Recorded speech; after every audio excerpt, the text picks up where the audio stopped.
दोस्तों नमस्कार। आप देख रहे हैं जो दृश्य है वह फर्रुखाबाद के संकिसा से है। संकिसा एक बौद्ध तीर्थ स्थल है। यहाँ पर आज धम्म यात्रा का आयोजन हुआ और बरसात के कारण पूरा कार्यक्रम प्रभावित रहा। आप देख सकते हैं कि संकिसा में जो बौद्ध स्तूप है, यहाँ पर बौद्ध भिक्षु अपने धम्म अनुयायियों को प्रवचन दे रहे हैं, साथ ही बौद्ध धर्म के बारे में बता रहे हैं। एक बार सुनते हैं आखिर बौद्ध भिक्षु क्या कह रहे हैं। किसी भी जाति वर्ण धर्म से कोई लेना देना नहीं। लोक विदु इसलिए कहते हैं और लोक का अनुकंपक कहते हैं। जो लोक पे अनुकंपा करते हैं, ये मुट्ठी भर लोगों पे अनुकंपा नहीं करते हैं कि तुम साक्य हो तो तुम्हारे बुद्ध नहीं। बुद्ध को लोक शास्त्रा, लोक गुरु और लोक अनुकंपक कहते हैं। इस संसार पे लोक पे अनुकंपा करने वाले होते हैं और लोक पे अनुकंपा करने का मतलब होता है वही कर सकता है जाति धर्म वर्ण से मुक्त होता है। तो बुद्ध सबसे मुक्त हैं, सबसे परे हैं, सभी के हैं। इस संसार में चींटी से लेकर डायनासोर तक के, और हम भी एक जानवर ही हैं इस पृथ्वी के, अलग थोड़ी हैं, प्राणी हैं जैसे अन्य प्राणी हैं। तो सबके बुद्ध हैं। तो खैर हम कभी बिहार में बैठ के धर्म चर्चा सुनेंगे, करेंगे, करना चाहिए। जहाँ आपको बिहार मिले, जहाँ भिक्षु मिले, वहाँ धर्म चर्चा सुन के जरूर जाएं, क्योंकि यहाँ से कुछ लेके जाओ। लेके क्या जाओगे? एक संकल्प लेके जाओ। बुद्ध की धरती पे आज आए, विशेष दिन आए, तो आज एक संकल्प लेके जाऊंगा। कम से कम कुछ भी संकल्प नहीं ले सकते हो तो 5 सीलों का संकल्प जरूर लेके जाओ कि मैं इसको पालन जरूर करूंगा। मेला एक अलग बार, हम मेला देखने नहीं आते हैं। यहाँ स्मरण रखना, हमेशा मेला देखने नहीं आते, हम पवित्र भूमि पे आते हैं। मेला में सामान खरीद ले जाओ, खत्म बात। लेकिन पवित्र भूमि का मन बना के आओगे, बुद्धानुस्मृति का मन बना के आओगे तो कुछ लेके जाओगे, खरीद के ले जाओ। क्या खरीद के ले जाओगे? संकल्प, विचार, है ना, स्मरण। और वो कौन सा? कम से कम कुछ भी हो जाए, मिनिमम। बुद्ध जैसे करुणा नहीं जगा सकते, बुद्ध जैसी मित्रता नहीं जगा सकते, बुद्ध जैसा दया नहीं जगा सकते हैं। केवल 5 सीलों का पालन तो कर सकते हैं, ये मेरे वश में है। उस व्यक्ति को वो करना आसान होता है जो उसके वश में होता है। तो कम से कम ये मेरे वश में है। तो ये संकल्प लेके जाएं। सभी का मंगल हो, सभी का कल्याण हो, सभी स्वस्थ रहें। आपने देखा कि बौद्ध भिक्षु ने बताया कि बौद्ध धर्म सभी के लिए है। उसमें समता है, उसमें मानवता है, उसमें एकता है। बौद्ध धर्म सबके लिए है। आगे कार्यक्रम के संयोजक जो हैं करमवीर साक्य, काफ़ी बुजुर्ग भी हो चुके हैं, उन्होंने भी अपनी बात को आगे रखा। बता दें कि यह कार्यक्रम बरसात के कारण काफ़ी प्रभावित रहा। यहाँ लाखों की संख्या में इस दिन यानी कि शरद पूर्णिमा वाले दिन बौद्ध धर्म के अनुयायी आते हैं, लेकिन बरसात के कारण यहाँ पर करीब 1000 के आसपास बौद्ध अनुयायी पहुँचे। धम्म यात्रा का आयोजन आज 7 बजे से 11 बजे तक होना था, लेकिन धम्म यात्रा आंशिक रूप से प्रभावित रही और छोटे रूप में ही समापन किया गया। अगर हम प्रशासन की बात करें तो इस धम्म यात्रा में करीब 300 पुलिस के जवान तैनात किए गए थे।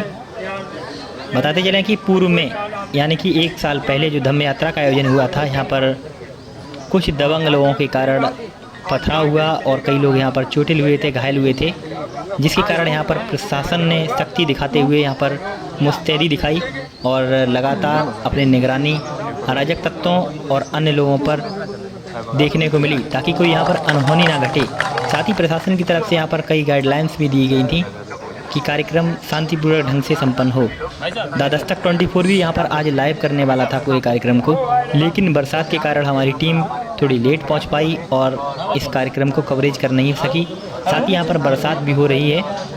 बीते 2 दिनों से लगातार बरसात के चलते यहाँ पर कार्यक्रम प्रभावित रहा और उत्तर प्रदेश सरकार की तरफ से भी येलो अलर्ट जारी किया गया है।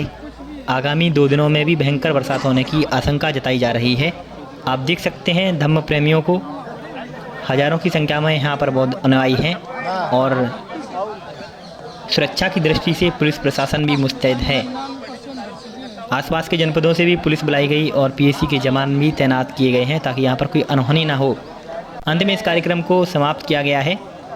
सभी को शुभकामनाएं देते हुए बौद्ध भिक्षुओं ने इस कार्यक्रम को समाप्त किया। यहाँ पर बौद्ध भिक्षु धम्मपाल ने भी अपने विचार रखे और सभी अनुयायियों को एकजुट होकर शांति, प्रेम, करुणा, मैत्री के साथ रहने का उन्होंने संदेश दिया है। कार्यक्रम समापन की तरफ बढ़ते हुए बता दें कि शरद पूर्णिमा का दिन संकिसा और बौद्ध अनुयायी के लिए, जो देश पूरे विदेशों में रहते हैं, उनके लिए बड़ा अहम होता है।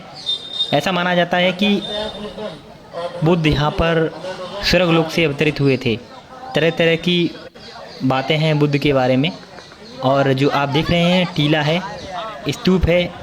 स्तूप की एक अपनी परंपरा रही है और देश के सम्राट अशोक ने 84,000 बौद्ध स्तूपों को बनवाने का जो बीड़ा उठाया था, उसी क्रम में यह बौद्ध स्तूप यहाँ पूरी साल भर में लाखों की संख्या में बौद्ध अनुयायी आते हैं।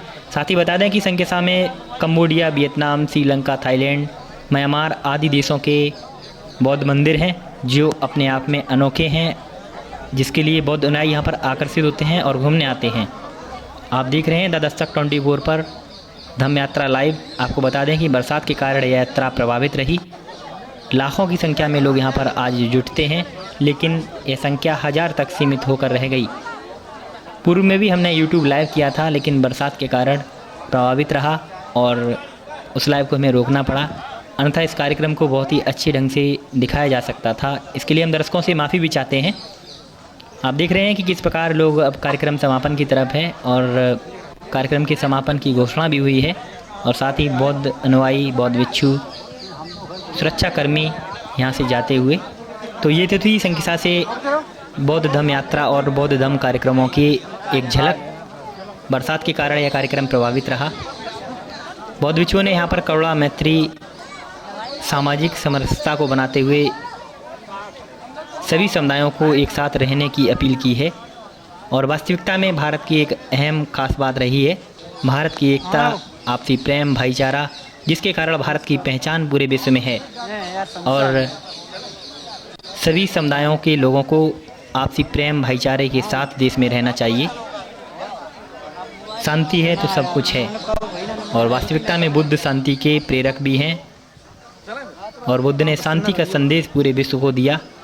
बुद्ध शोध के विषय हैं, लगातार उन पर शोध किए जाते हैं। हजारों की संख्या में बुद्ध पर किताबें लिखी गईं। आप देख रहे हैं द दस्तक 24 पर संकिसा से लाइव। संकिसा में जो शरद पूर्णिमा पर धम्म यात्रा का आयोजन होता है, वह यात्रा समाप्त हुई है और सभी धम्म प्रेमी, बौद्ध भिक्षु और अन्य आए लोग, सुरक्षाकर्मी कार्यक्रम स्थल से बाहर जाते हुए यह कार्यक्रम शांतिपूर्वक संपन्न हुआ। इसमें प्रशासन और आयोजकों की बड़ी खास व्यवस्था रही, जिसके तहत इस कार्यक्रम को अंत तक शांतिपूर्वक समाप्त किया गया। हम आपसे विदा लेते हैं। आप देख रहे हैं द दस्तक 24। इस वीडियो को शेयर करना बिल्कुल भी ना भूलें। साथ ही अपनी प्रतिक्रिया हमें कमेंट सेक्शन में दे सकते हैं, जिसका हमें इंतज़ार रहेगा। शुक्रिया।